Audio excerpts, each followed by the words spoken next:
Olá, nação rubro-negra, vamos ao debate do jogo aberto da Band, galera. Repercutindo aí o jogo que vai acontecer entre Brasil e Japão. O novo adversário do Brasil é o Japão.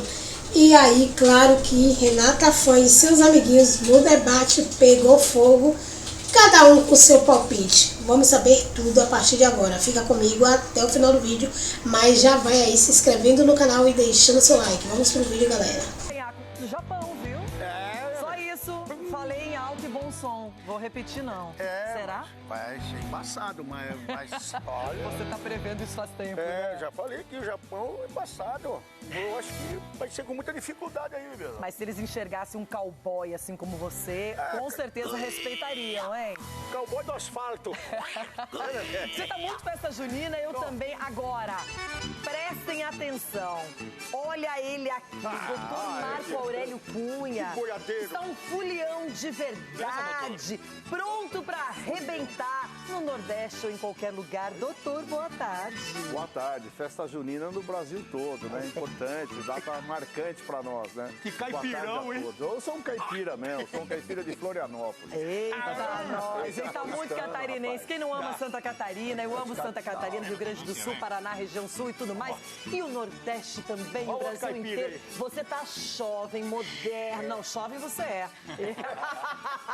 Você é jovem, você é moderno, e você é descolado e você está assim no São João também. João Pedro. É mentira! Não é mentira, é verdade, viu? Você tá linda, jovem, maravilhosa. Eu tô jovem, você é jovem, eu sou jovem. Doutor, o senhor tá tão fofinho. Eu sou jovem também, rapaz. Aê, doutor! Eu vivi A pra Fernanda ver... que o diga. Eu vivi pra ver Ronaldo Giovanelli com medo do Japão. Para, né? Para. Agora, cowboy, eu quero ver você se defender. Aqui, ó. É respeito. Quando o Corinthians joga contra o Real Madrid, o Ronaldo 3-0 Corinthians. Mas aí é o Corinthians, aí o negócio é sem freio, irmão.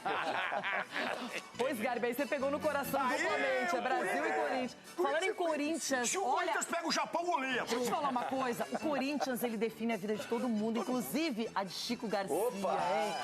Chiquito, é o seguinte, o Brasil vai ter que ser muito Brasil para ganhar do Japão, que é uma seleção que anda encantando por aí. Boa tarde, Boa Chico. tarde a todos, mas essa é a esperança. Muito menos pelo Japão, mas mais pela nossa evolução. Eu já falei, chegamos na Copa, hein? E o Japão vai ter que sofrer, tadinhos, né? A gente fica com dó porque temos o máximo respeito à colônia japonesa no Brasil, ao futebol japonês, mas chegou a hora de dar tchau. Cícero João, você tão acostumado a batalhas no futebol internacional, na Copa do Mundo, na vida. O que agora fazer? Qual é a última providência? Já sabendo que é o Japão, que é um jogo duro e que precisamos ganhar, Cicinho. Boa tarde, meninos. Hadouken, né? Hadouken. Bora, Brasil do Japão! É isso, nós somos Brasil. Acho que eles estão... Aí, ó. Não tem choradelas, não. Bora pra cima.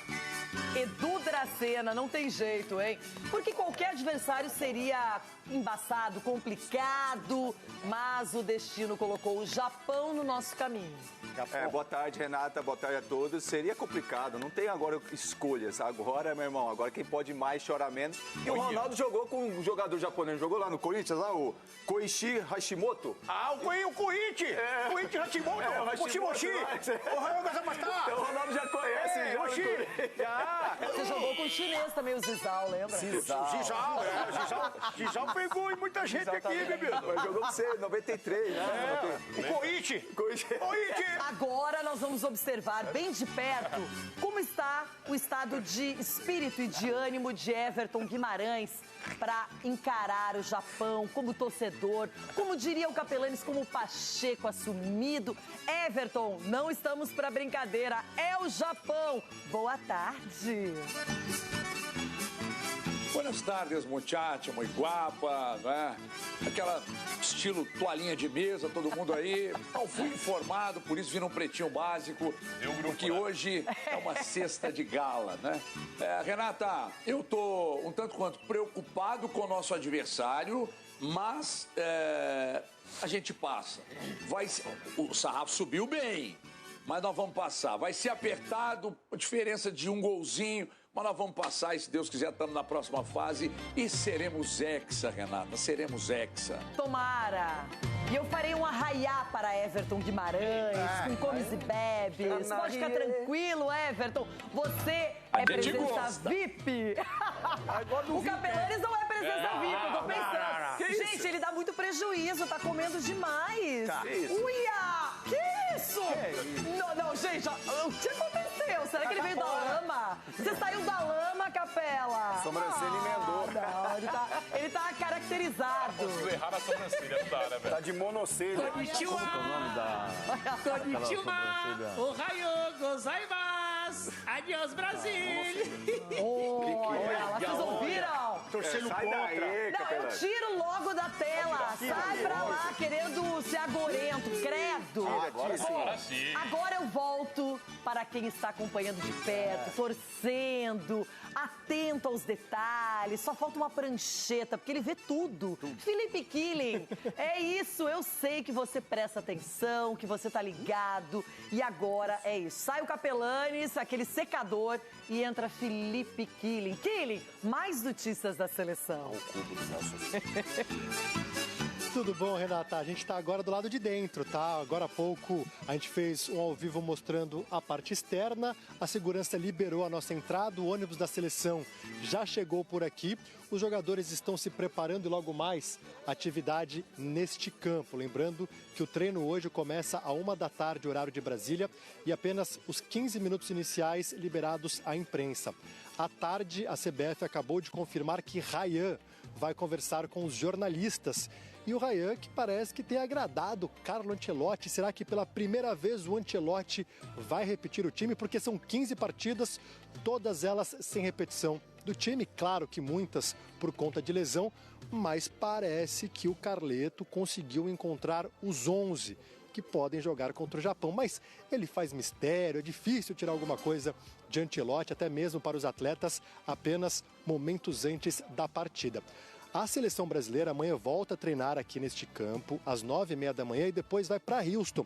E é uma programação um pouquinho diferente do que aconteceu na partida contra o Haiti na Filadélfia e na partida contra a Escócia em Miami, quando a seleção ela treinava e viajava na véspera. Por que vai viajar um pouco antes? Eu imaginava que era uma determinação da FIFA, né? Agora no mata-mata, chegar até 48 horas antes na cidade sede. A gente tirou a dúvida com o diretor de comunicação da CBF, o Fábio Seixas. Ele disse que não, viu? É uma questão logística, um voo mais longo, 3h30 até Houston, saindo aqui de Nova Jersey. E aí a seleção faz um treino lá em Houston no domingo, faz também a coletiva de imprensa no palco da partida, só que o treino não será no palco da partida, será no outro estádio, tá? O Houston Dynamo. E aí, na segunda-feira, às 14h, horário de Brasília, esse jogo contra o Japão, que a gente acabou perdendo no amistoso em outubro do ano passado. Eu estava lá, mas era uma seleção totalmente diferente. O Ancelotti fazendo testes, porque na partida anterior acabou goleando a Coreia do Sul, mas aí fez algumas mudanças contra o Japão, alguns errinhos e perdemos, mas eu estou confiante. E falando sobre esse Japão, vamos trazer aqui algumas entrevistas de jogadores japoneses e até o Gyökeres, sueco, que jogou contra o Japão e falou um pouquinho dessa equipe. そうですね、ブラジルとの対戦は、また日本のサッカーの、発展のためにまた非常にいい、経験となる、試合ができるなと、思っています。もちろん相手は強敵ですけど、ブラジルとは去年、日本で親善試合をして、我々が、勝っていますので、さらに、相手のモチベーションは、高いと、思われますし、そういうブラジルと、戦える本気のブラジルと、戦えるということを私自身、楽しみにしております。いやもう楽しくこの上ないとこの以上ない対戦だと思いますし、ワールドカップでブラジルとやれるのは本当幸せなので、子供の頃から夢見てた舞台で見て、子供の頃から見てたブラジル代表とやれるのは本当に幸せなので、全力で勝ちに行きたいと思います。タフなゲームになると思うんですけど、でも自分たちの戦いをしっかりすれば、ブラジル相手だろうが勝てると思うんで、まずはしっかりリカバリーをして、いい準備をしたいなと思います。We are so good team. We are together. Yeah, why not? Work rate is outstanding, so I think you have to match that. I think they work hard. They're always, or it feels like they're always in the right position defensively, and then offensively they have good qualities, and they have a team that has played together for a long time. So yeah, they can do well. Olha, eu acho que foi um jogo de alto nível para começo de conversa, não apenas do Japão, mas da Suécia. Ambas as equipes até o final batalhando pelo resultado. E o Japão acabou nos critérios de desempate, ali passando, segunda colocação. E foi um time que encantou até agora. Se a gente pensar, fez um jogo bem igual com a Holanda, empataram a partida, depois passou por cima da Tunísia. E os suecos até perderam, foram goleados pelo time da Holanda, mas é uma seleção que tem bastante talento. Então, agora o Japão, ele está ganhando confiança, passa de fase, já venceu o Brasil em amistoso, time reserva do Brasil, mas a vitória é do Japão.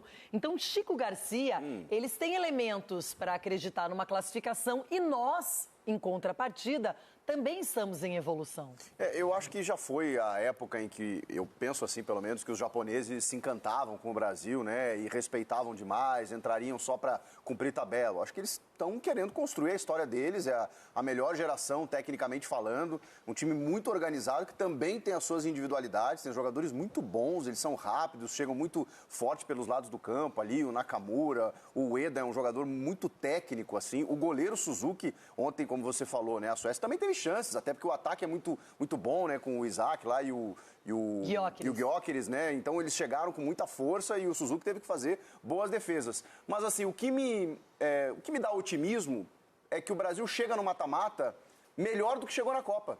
O Brasil chega na fase de mata-mata, mas com uma maturidade maior, mais fortalecido, com uma evolução, que a gente nem sabe onde pode chegar essa evolução. É óbvio que não vai ser fácil, não acho que o Brasil já está nas quartas, muito pelo contrário, vai ser um jogo duro, mas eu penso que se nós historicamente já tínhamos um favoritismo, nesse momento eu consigo defender essa tese pelo que o Brasil vem jogando, mesmo que a gente possa apontar dificuldades pelo que a seleção japonesa vem construindo. Tem um detalhe, Garbi. Se formos analisar, o Brasil teve um grupo, na minha opinião, mais fácil que o grupo do Japão. Com certeza.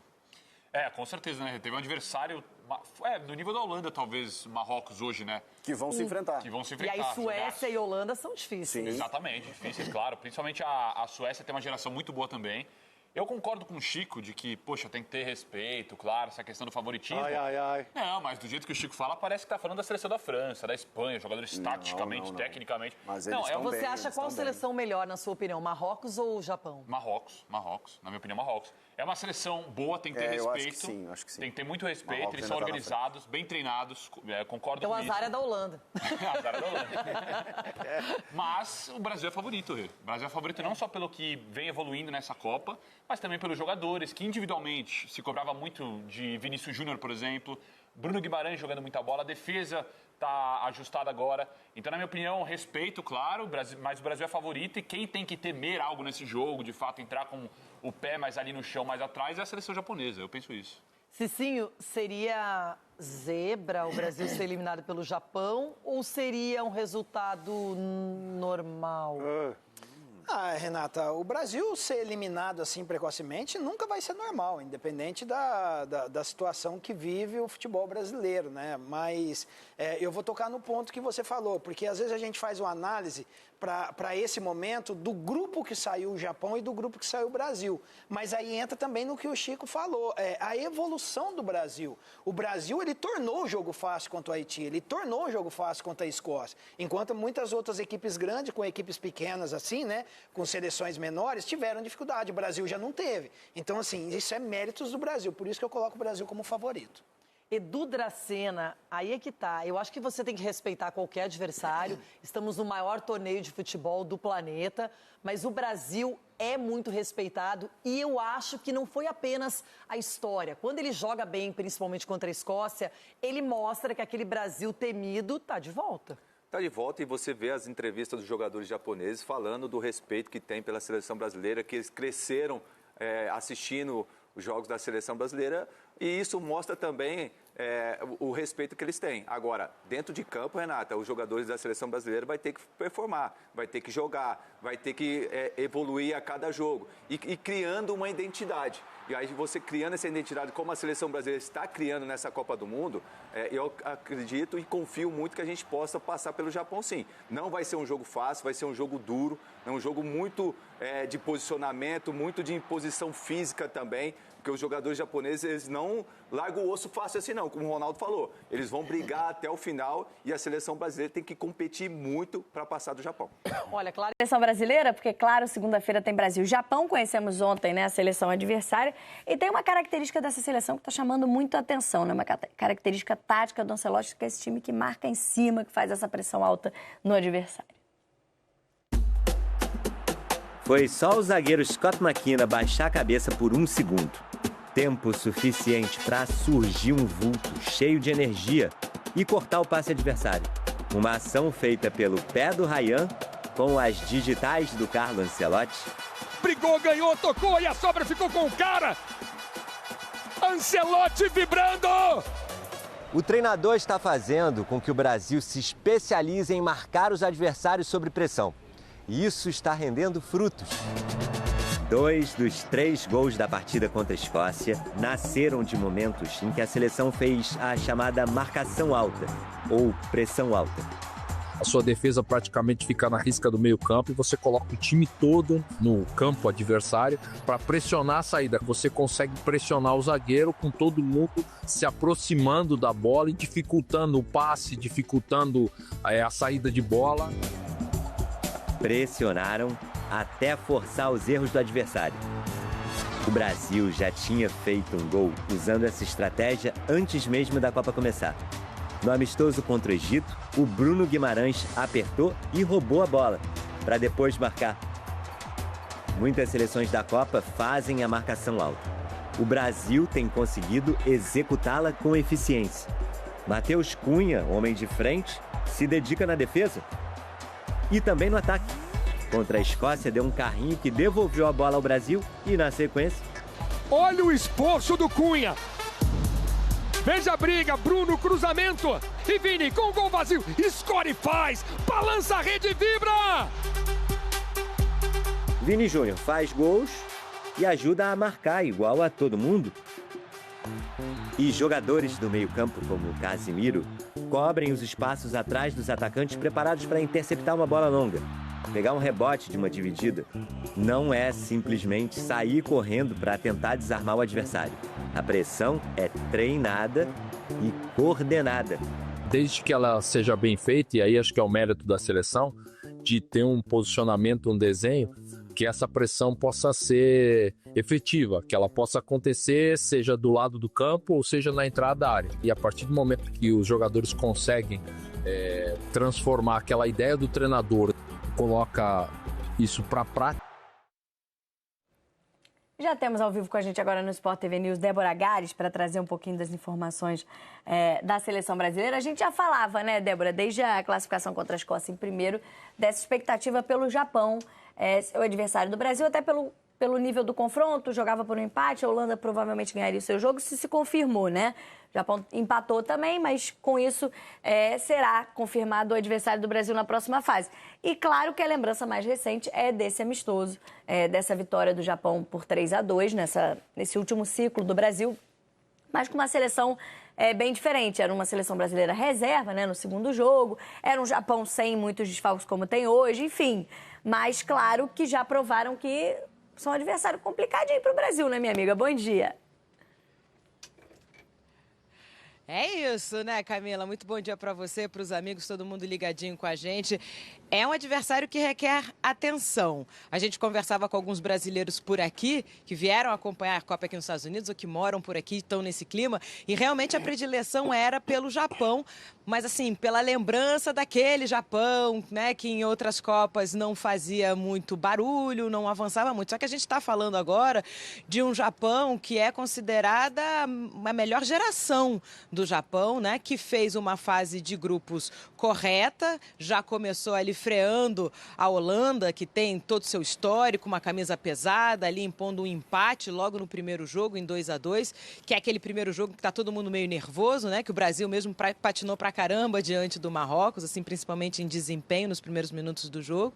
Então já começou freando a Holanda, atropelou a Tunísia, né? Goleou a Tunísia, como já se esperava que vencesse esse confronto, mas venceu bem. E aí ontem o empate que garantiu o segundo lugar, a colocação que já se imaginava para o Japão desde um primeiro momento, mas é isso, assim, é um time que é muito organizado, que é muito... segue muito bem a ordem tática, né? Muito dedicado taticamente, mas que pode ser perigoso pela velocidade do ataque, né, pelo contra-ataque, que vai exigir realmente do Brasil atenção. A gente, depois da vitória sobre a Escócia, perguntava aos jogadores, ainda sem saber, né, quem ia ser a seleção a avançar para esse confronto. Eles preferiram manter, né, o discurso de não tem favorita, a gente tem que estar pronto para quem vier. Mas, assim, o Ancelotti também, né, na entrevista coletiva não cravou, mas fez questão de dizer que o Japão é uma seleção forte, é uma seleção que requer a atenção do Brasil. Agora, a nossa seleção também vem numa crescente, né? O último jogo foi considerado, por muitos, né, o melhor jogo do Brasil nessa Copa, defensivamente, ofensivamente, mais consolidado. Ancelotti aparentemente achou uma formação depois dos percalços que teve, né? O último tendo perdido o Rafinha. A gente passou a semana toda sem saber quem iria ocupar essa vaga. O Luiz Henrique, o Ryan, o Endrick. Ele optou pelo Ryan, mais uma vez, que tinha sido já a substituição no jogo contra o Haiti, quando o Rafinha se machuca. O menino, 19 anos, deu conta do recado, foi elogiado pelo treinador e por quem acompanhou o jogo. Pelo que conseguiu apresentar, né? É um menino novo, mas é um menino que conseguiu ser aplicado taticamente, ajudar na marcação, ser perigoso no ataque, também participar dos lances de perigo. Então, assim, aparentemente Ancelotti encontrou a formação tática, encontrou os nomes para essa seleção e essa seleção, acreditamos, tende a crescer fase a fase, jogo a jogo. Então, é enfrentar o Japão com muito respeito, mas também com a consciência de que o trabalho está evoluindo e Ancelotti está satisfeito com essa evolução, era mais ou menos o que ele previa. Camilinha, ontem os jogadores receberam folga, passaram um dia todo com as famílias. Não foi aquela folga em meio período, trabalha de manhã no CT e folga à tarde, não. Foi folga o dia inteiro, até porque o jogo foi lá em Miami, os jogadores voltaram no mesmo dia, né? Foi uma viagem durante a madrugada, foi cansativo, então eles tiveram um dia todo de folga. Hoje eles retomam as atividades, então, para começar a preparar o jogo contra esse Japão aí, que pode oferecer algumas dificuldades. Eu diria que o ponto fraco ainda é a defesa, viu, Camila? Eu acho que o Brasil consegue se impor sobre a defesa do Japão, mas realmente é um time que requer cuidados. Queria ouvir vocês também com relação a esse próximo adversário do Brasil. A gente está nessa expectativa, né, amigos? Estamos empolgados, Beli, que a Débora trouxe um bom recorte, né, dessa classificação do Brasil contra a Escócia e de como o Japão vem se classificando, né? Uma seleção que tem uma bola aérea muito bem ensaiada, né? Acho que talvez essa seja uma preocupação, embora a estatura seja baixa, mas eles se posicionam muito bem. E tem também uma rapidez ali, também gostam de se aproveitar de seleções que fazem saída com pressão alta, né? Gostam de pegar espaço para correr o campo, enfim. Mas superior o Brasil para esse confronto? Acho que pelo momento, assim, acho que o Japão talvez tenha sido um pouco mais convincente na fase de grupos do que o Brasil. Mas, olhando jogador por jogador, eu vejo um Brasil mais qualificado. Por isso que esse confronto acaba sendo mais equilibrado, né? A gente falando ali dos momentos que as equipes vêm vivendo, da Copa do Mundo que o Japão fez num grupo duríssimo, como a gente destacou no começo do programa. Um Brasil que começou ali tropeçando um pouco contra Marrocos, apesar do empate ser um resultado esperado por conta da força que tem Marrocos, mas um desempenho ruim. O jogo contra o Haiti, que, ao meu ver, o Brasil poderia ter feito um placar até um pouco mais elástico, mas tentou se garantir ali na primeira etapa para, no segundo tempo, administrar um pouco mais o resultado. E aí a empolgação chega no terceiro jogo contra a Escócia. Eu estou com a Débora. Eu concordo que foi o melhor jogo do Brasil nessa fase de grupos e era um jogo que valia muito para a Escócia também, né? A Escócia não entra de bobeira na partida falando, para mim já não vale nada. Não, era um jogo muito importante para a Escócia também e o Brasil conseguiu ser muito superior, né? Vencer e convencer. Estava faltando isso? Pois tivemos na última rodada. Acho que o Brasil tem um elenco mais qualificado do que o Japão, mas o Japão talvez tenha apresentado um futebol um pouco mais convincente, mais regular no decorrer dessa Copa do Mundo. Um jogo duro, um jogo muito duro. A gente está falando, né, tanto desse amistoso que aconteceu no último ciclo, e aí a gente tem, para comparar, já que a gente está falando sobre o Brasil, a gente tem a escalação que o Brasil utilizou, a seleção usou contra o Japão naquele jogo, lembrando que os titulares foram utilizados no primeiro, que dava para considerar do Ancelotti o time titular, no primeiro jogo contra a Coreia do Sul.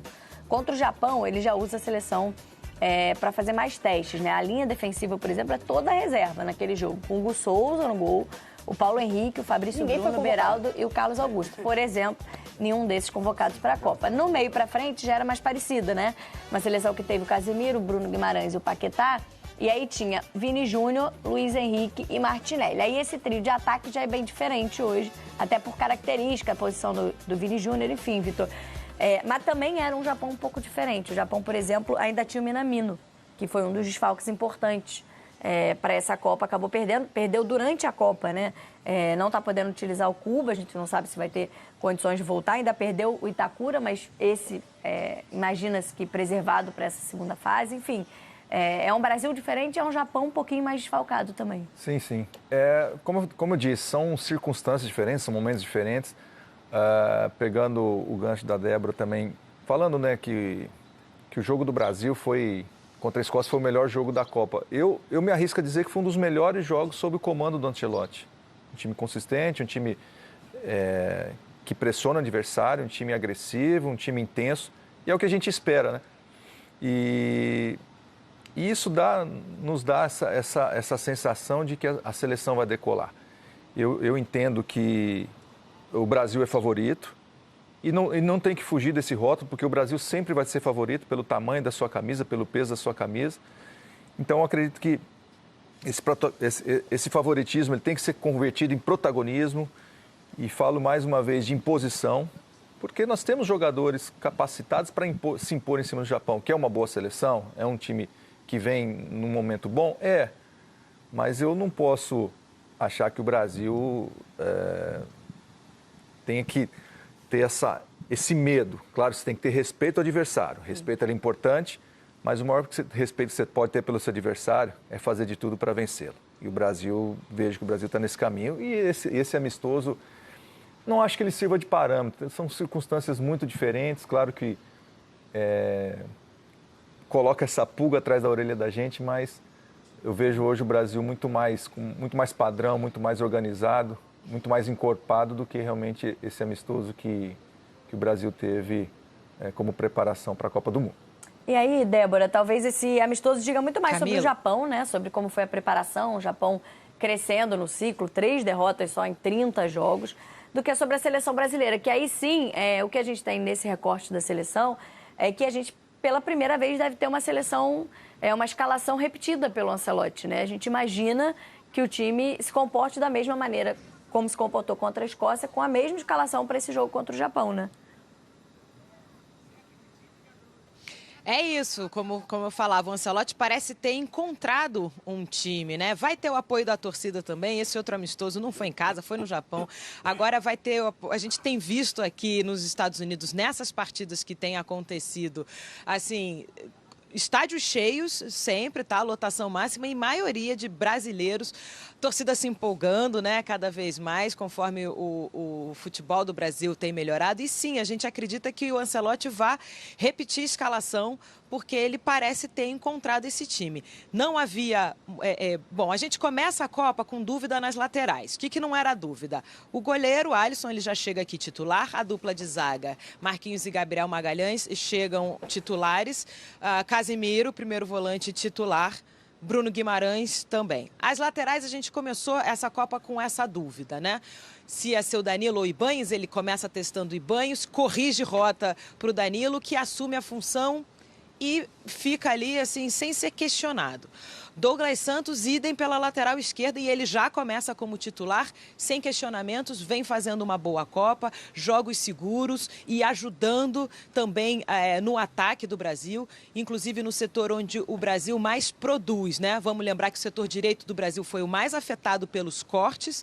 A gente não só perdeu o Wesley antes do início da Copa, mas já tinha perdido o Militão também, que seria ali a opção para a lateral direita, perdeu o Estevão, que teria sido, né, o atacante pelo lado direito, perde o Rafinha com Copa iniciada, então o lado direito o mais prejudicado. O lado esquerdo não, é por onde o Brasil mais cria, o Douglas Santos se encaixa ali bem, então tudo acertado. Bruno Guimarães, como eu falei, já começa a Copa como titular. Paquetá, havia essa dúvida, porque o Ancelotti chega a sacá-lo do jogo, colocar, trazer de novo. Paquetá se encontra ali, então Bruno Guimarães e Paquetá são dois jogadores que vêm movimentando muito esse meio-campo, criando, abastecendo os atacantes. O Bruno Guimarães já tem 3 assistências nessa Copa, então assim, jogou muito bem o último jogo, aliás, os últimos 2 jogos, assim, realmente destaque para o Bruno e o Paquetá também, inclusive na dobradinha com o Vini Júnior ali caindo mais pelo lado esquerdo, municiando o colega, né, o amigo de Flamengo, de Rio de Janeiro. E o ataque também é a grande dúvida, que aparentemente resolvido então com o Vini, que nunca foi dúvida, com o Matheus Cunha, que também nos testes do Ancelotti já saiu para a entrada. Ele admite que é um pouco nervoso.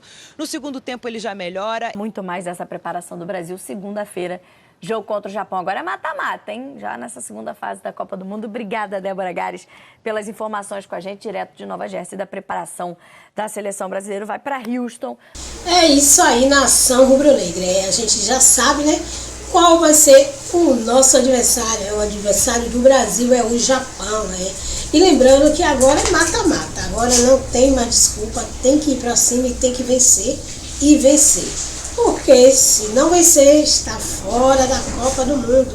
E claro que ninguém iria ficar feliz com isso. É assim como os torcedores do Japão não vão ficar felizes se eles forem eliminados, a gente também não vai ficar feliz se o Brasil for eliminado. Mas o Ancelotti promete um jogão e a gente está aqui para dar aquela força.